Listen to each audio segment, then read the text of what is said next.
Hi students, అందరు ఎలా ఉన్నారు? నేను మీ విష్ణువర్ధన్, మీరు చూస్తున్నారు Vishnu smart info YouTube channel. Students, all India quota కౌన్సిలింగ్కి సంబంధించి, అలాగే ఆంధ్రప్రదేశ్ స్టేట్ కోటాకి సంబంధించి, తెలంగాణ స్టేట్ కోటాకి సంబంధించి కొన్ని ఇంపార్టెంట్ అప్డేట్స్ అయితే ఉన్నాయి. ఆ అప్డేట్స్ అన్నిటి గురించి నేను ఈరోజు ఈ వీడియోలో మీకు క్లారిటీగా డిస్కస్ చేస్తాను. సో ఈ వీడియోని చివరి వరకు చూడండి, మధ్యలో ఎక్కడ స్కిప్ చేయకండి. అంటే ఫస్ట్లీ వచ్చేసి ఆల్ ఇండియా కోటా రౌండ్ 2 కౌన్సిలింగ్కి సంబంధించి. సో ఎవరైతే రౌండ్ 1 కౌన్సిలింగ్లో రిజిస్ట్రేషన్ చేసుకోలేదో, సో మీరు రౌండ్ 2లో మళ్ళీ సపరేట్గా రిజిస్ట్రేషన్ అనేది చేసుకోవచ్చు.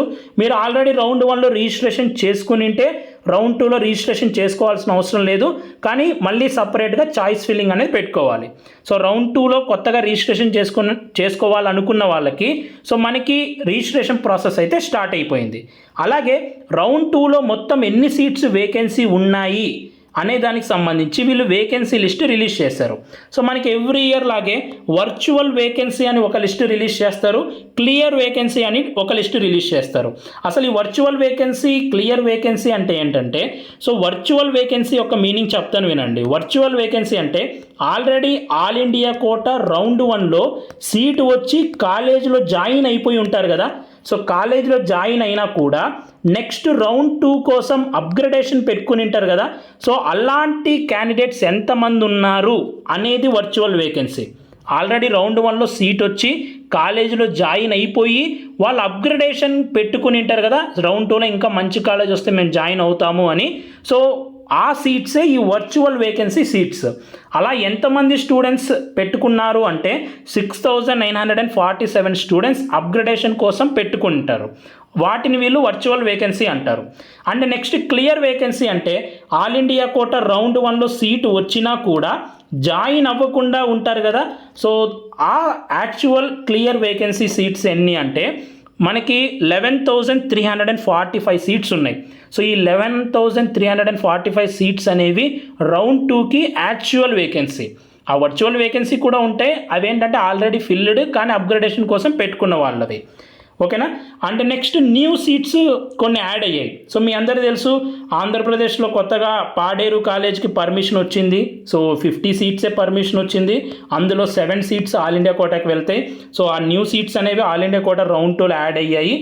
అండ్ నెక్స్ట్ షాకింగ్ న్యూస్ ఏంటంటే మనకి తెలంగాణలో so one of the best private medical college ఏది అంటే, సో అంటే చాలా ఉన్నాయి, అందులో ఒకటి ఏంటంటే Malla Reddy college. So Malla Reddy institute of medical sciences ఒకటి ఉంటుంది, అలాగే మల్లారెడ్డి ఉమెన్స్ కాలేజ్ ఒకటి ఉంటుంది. సో ఇది ప్రైవేట్ మెడికల్ కాలేజ్. ఓకేనా. సో మల్లారెడ్డి ఇన్స్టిట్యూట్లో 200 సీట్స్ ఉంటాయి, మల్లారెడ్డి ఉమెన్స్లో 200 సీట్స్ ఉంటాయి. ఇది ప్రైవేట్ కాలేజ్ కాబట్టి సో ఇందులో ఏ కేటగిరీ 100 సీట్స్ ఉంటాయి. ఓకేనా. అలాగే మేనేజ్మెంట్ కోటా 100 సీట్స్ ఉంటాయి. సో సేమ్ మల్లారెడ్డి ఉమెన్స్లో కూడా అంతే, ఏ కేటగిరీ 100 ఉంటాయి, మేనేజ్మెంట్ కోటా 100 ఉంటాయి. అయితే ఏ కేటగిరీ అంటే మనం అనుకునే ఫ్రీ సీట్స్. కానీ ఇప్పుడు ఈ ప్రైవేట్ కాలేజ్ కాస్త డీమ్డ్ యూనివర్సిటీగా మారిపోయింది. సో ప్రైవేట్ కాలేజ్ కాస్త డీమ్డ్ యూనివర్సిటీగా మారిపోయింది. అంటే ఇప్పుడు ఏమవుతుందన్నా అని మీరు నన్ను అడగచ్చు. సో మామూలుగా ప్రైవేట్ కాలేజ్లో మనకి ఇలా ఏ కేటగిరీ, మేనేజ్మెంట్ కోటా అని, సో ఇక్కడ మల్లారెడ్డి ఇన్స్టిట్యూట్ ఆఫ్ మెడికల్ సైన్సెస్లో 100 సీట్స్ ఉండేవి, మల్లారెడ్డి ఉమెన్స్లో ఉండేవి. అంటే 200 ఏ కేటగిరీ సీట్స్, మనం అనుకునే ఫ్రీ సీట్స్ ఉండేవి. ఇప్పుడు ఈ సీట్స్ ఉండవు. అసలు స్టేట్ కోటాలో ఈ కాలేజ్ అనేది పార్టిసిపేట్ చేయదు. ఈ 200 సీట్స్ అనేవి తెలంగాణ లోకల్ స్టూడెంట్స్ లాస్ అయిపోయినట్టే. సో అలాగే ఫ్రీ సీట్సే కాదు, సో ఎవరైతే మేనేజ్మెంట్ కోటా బి కేటగిరీ కోసం చూస్తుంటారో సో వాళ్ళు కూడా లాస్ అయిపోయినట్టే. ఎందుకంటే మేనేజ్మెంట్ కోటా కూడా ఉండదు. అసలు ఈ కాలేజ్ ఇప్పుడు స్టేట్ కోటా కౌన్సిలింగ్లో పార్టిసిపేట్ చేయదు. మేనేజ్మెంట్ కోటా సీట్స్ ఉండవు, అలాగే ఫ్రీ సీట్స్ ఉండవు. సో ఈ 200 సీట్స్ అనేవి తెలంగాణ లోకల్ స్టూడెంట్స్కి, ఎవరైతే ఏ కేటగిరీ ఫ్రీ సీట్ కోసం చూస్తుంటారో వాళ్ళకి లాస్. దీనివల్ల మళ్ళీ మనం అనుకున్న కట్ ఆఫ్ కన్నా కొంచెం కట్ ఆఫ్ అనేది పెరగచ్చు. సో 200 సీట్స్ లాస్ అవుతున్నాయంటే బిగ్ లాసే కదా. సో ఇది వన్ ఆఫ్ ది మంచి కాలేజ్, ప్రైవేట్ మెడికల్ కాలేజ్ తెలంగాణలో. కానీ ఇప్పుడు ప్రైవేట్ కాదు, ఇది డీమ్డ్ యూనివర్సిటీగా మారిపోయింది. అంటే ఈ డీమ్డ్ యూనివర్సిటీ అంటే ఇంకా ఆల్ ఇండియా కోటా కౌన్సిలింగ్లో పార్టిసిపేట్ చేస్తుంది. అండ్ ఈ డీమ్డ్ యూనివర్సిటీలో ఉన్న 100% ఆఫ్ ద సీట్స్, ఎన్ని సీట్స్ అయితే ఉన్నాయో అన్ని సీట్స్ పెయిడ్ సీట్స్ లాగా మారిపోతాయి. సో దానికి సంబంధించి నేను మీకు చూపిస్తాను చూడండి. సో ఫస్ట్ వచ్చేసి Malla Reddy institute of medical sciences, ఇది సురారంలో ఉంది కదా. సో ఇప్పుడు కేఎన్ఆర్ హెల్త్ యూనివర్సిటీ కిందికి రాదు ఇది. సో కొత్తగా ఒక యూనివర్సిటీ మల్లారెడ్డి విశ్వవిద్యాపీఠ్ అని కొత్తగా ఒక డీమ్డ్ యూనివర్సిటీ అనేది ఇచ్చారు. సో ఈ డీమ్డ్ యూనివర్సిటీ కిందికి వస్తుంది. సో ఇందులో డీమ్డ్ సీట్స్ ఉంటాయి, అలాగే నెక్స్ట్ ఎన్ఆర్ఐ సీట్స్ కూడా ఉంటాయి. ఓకేనా, డీమ్డ్ సీట్స్ ఉంటాయి, ఎన్ఆర్ఐ సీట్స్ ఉంటాయి. డీమ్డ్ సీట్స్కి ఫీ వచ్చేసి 19 lakhs per year. ఓకేనా, 19 lakhs per year. సో మీరు కనుక ఈ మల్లారెడ్డి ఇన్స్టిట్యూట్ ఆఫ్ మెడికల్ సైన్సెస్లో సీట్ కావాలి అనుకుంటే ఆల్ ఇండియా కోటా రౌండ్ 2కి అప్లై చేసుకోవాలి. సో అప్లై చేసుకుంటే మీకు సీట్ వస్తే 19 lakhs per year ఫీ అనేది ఉంటుంది. ఇది గుర్తుపెట్టుకోండి. అలాగే నెక్స్ట్ వచ్చేసి Malla Reddy college for women. So ఇందులో కూడా సేమ్ కేఎన్ఆర్ హెల్త్ యూనివర్సిటీ కిందకి కాదు, కొత్త యూనివర్సిటీ కిందకి వస్తుంది. సో ఇందులో ఫీ వచ్చేసి 18 lakhs per year. ఓకేనా, 18 lakhs per year ఫీ అనేది ఉంటుంది. మళ్ళీ ఎన్ఆర్ఐస్కి సపరేట్ ఉంటుంది. నేను చెప్పింది డీమ్డ్ కోటాకి. సో ఎన్ఆర్ఐస్కి ఫీ అనేది ఉంది కదా ఇక్కడ చూడండి. ఓకేనా, సో ఇది డాలర్స్లో ఇచ్చారు వీళ్ళు ఇక్కడ. అండ్ నెక్స్ట్ ఇది తెలంగాణకి సంబంధించి. సో తెలంగాణ స్టూడెంట్స్కి మనకి సో లాస్ట్ ఒక 200 సీట్స్ అనేవి ఏ కేటగిరీలో ఉండేవి. సో అందులో ఒక మంచి మెడికల్ కాలేజ్ కాస్త ప్రైవేట్ మెడికల్ కాస్త డీమ్డ్ యూనివర్సిటీగా మారిపోయింది. అందులో అన్నీ ఇప్పుడు పేమెంట్ సీట్సే ఉంటాయి.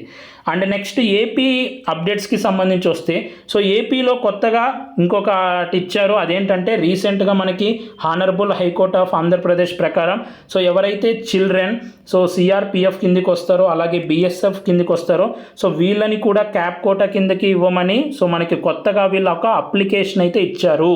సో ఎవరైతే స్టూడెంట్స్ సిఆర్పిఎఫ్ చిల్డ్రన్ ఉంటారో అలాగే బార్డర్ సెక్యూరిటీ ఫోర్స్ చిల్డ్రన్ ఉంటారో సో వీళ్ళు క్యాప్ కోటా కిందకి వస్తారు.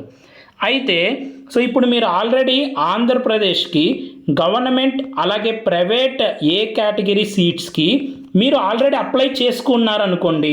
సో మీరు ఆల్రెడీ అప్లై చేసుకున్నారు, ఆల్రెడీ క్యాప్ కోటా కూడా మీరు ఎస్ అని పెట్టారు అనుకోండి, మీరు ఇంకేం చేయాల్సిన అవసరం లేదు. ఆల్రెడీ మీరు క్యాప్ కోటాని క్లెయిమ్ చేసుకున్నారు కాబట్టి మీరేం చేయాల్సిన అవసరం లేదు.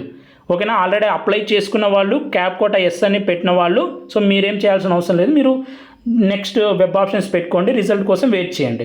అంటే ఎవరైతే ఆంధ్రప్రదేశ్ స్టేట్ కోటాకి అప్లై చేసుకున్నారు బట్ కానీ ఈ సిఆర్పిఎఫ్ బిఎస్ఎఫ్ చిల్డ్రన్ ఎవరైతే క్యాప్ కోటాకి నో అని పెట్టుకున్నారో అప్లై చేసేటప్పుడు వీళ్ళు ఇప్పుడు ఎస్ అని పెట్టుకోవచ్చు.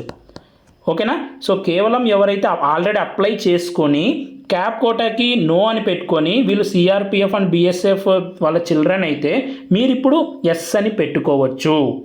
ఓకేనా, అండ్ అసలు ఆంధ్రప్రదేశ్కి అప్లైయే చేయలేదన్న గవర్నమెంట్ అలాగే ప్రైవేట్ ఏ కేటగిరీకి ఇప్పుడు నా పరిస్థితి ఎలా.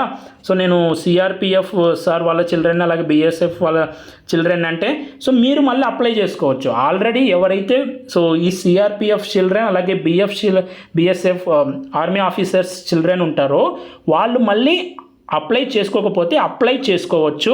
సో వాళ్ళు క్యాప్ కోటాకి అప్లై చేసుకోవచ్చు. మిగతా వాళ్ళు అప్లై చేసుకోవడానికి ఇవ్వలేదు, వాళ్ళు మాత్రమే అప్లై చేసుకోవడానికి ఇచ్చారు. ఓకేనా, సో ఇది ఆల్రెడీ అప్లై చేసుకున్న వాళ్ళు నో అని పెట్టింటే మీరేం మళ్ళీ ఫీజు కట్టాల్సిన అవసరం లేదు. సింప్లీ మీరు వెబ్సైట్లోకి లాగిన్ అయిపోయి ఎస్ అని పెట్టేయండి. ఆల్రెడీ ఎస్ అని పెట్టిన వాళ్ళు ఇంకేం చేయాల్సిన అవసరం లేదు. ఓకేనా, సో క్యాప్ కోటాకి మీకు ఈ డాక్యుమెంట్స్ అనేవి కావాలి. సో అవే వాళ్ళు ఇక్కడ రూల్స్ అనేవి ఇచ్చారు. సో మీరు కావాలంటే చదువుకోవచ్చు. అండ్ అలాగే ఎవరైతే పీడబ్ల్యూడీ క్యాండిడేట్స్ ఉన్నారో కొద్దిమంది క్యాండిడేట్స్కి వీళ్ళు మళ్ళీ రీఅపియర్ అని ఇచ్చారు.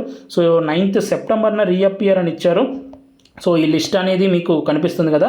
సో ఇంకా మనకి వెబ్సైట్లో ఇంకా కొంచెం కింద లిస్ట్ ఉంది. సో ఆ లిస్ట్లో క్యాండిడేట్స్ మళ్ళీ 9th September రోజున వెళ్ళి మళ్ళీ రీఅపియర్ అనేది అవ్వాలి. అలాగే ఆంధ్రప్రదేశ్కి సంబంధించి మళ్ళీ మనకి వన్ టైం వెబ్ ఆప్షన్స్కి డేట్ అనేది ఎక్స్టెండ్ చేశారు. 10th September up to 2 PM వరకు మీరు వెబ్ ఆప్షన్స్ అనేవి పెట్టుకోవచ్చు. సో గవర్నమెంట్ అలాగే ప్రైవేట్ ఏ కేటగిరీకి సో ఇప్పుడు ఒక్కసారి మాత్రమే వెబ్ ఆప్షన్స్కి ఛాన్స్ ఇస్తారు.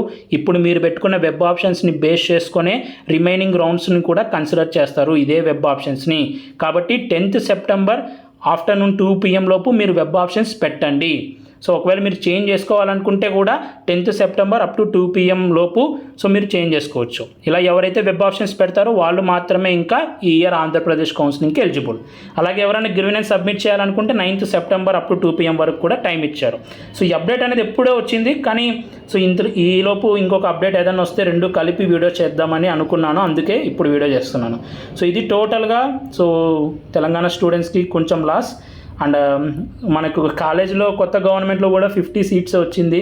సో ఇప్పుడు ఆ 4 కాలేజెస్ వచ్చాయి, 50 సీట్స్ యాడ్ అవుతూ ఒక పక్క ఈ 200 సీట్స్ ఏమో ఇలా వెళ్ళిపోయి, సో టోటల్ నెట్ గెయిన్ వచ్చేసి మనకి 0 సీట్స్ ఈసారి. ఓకేనా, సో ఇది అండ్ సో మనం ఏం చేయలేము ఇంకా దానికి. ఓకేనా, ఇది వీడియో మీ అందరూ నచ్చింది అనుకుంటున్నాను. ఈ వీడియో మీ నెక్స్ట్ లైక్ చేయండి. ఇలాంటి మరెన్నో వీడియోస్ మీరు మిస్ అవ్వకూడదు అనుకుంటే మన ఛానల్ని సబ్స్క్రైబ్ చేయండి. Thank you so much for watching. Have a great day.